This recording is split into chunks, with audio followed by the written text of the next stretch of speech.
Hey everyone, in this tutorial, I'll show you how to export data from Savana in 2026.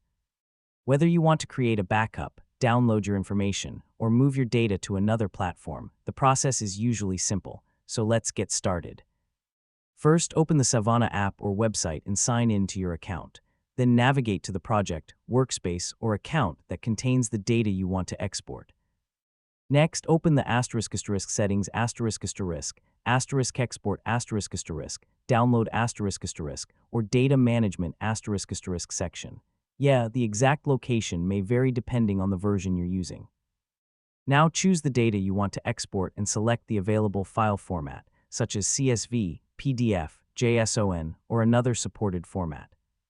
You know, some platforms also let you export only selected items instead of your entire account. After that, click ***, export ***, or download, and wait while Savana prepares your file. Larger exports may take a little longer to complete. Finally, save the downloaded file to your computer or device and open it to make sure everything was exported correctly. If you don't see an export option, check your account permissions or contact Savana support for assistance. And that's it. You've successfully exported your data from Savana. If this tutorial helped you, don't forget to like, subscribe, and I'll see you in the next tutorial.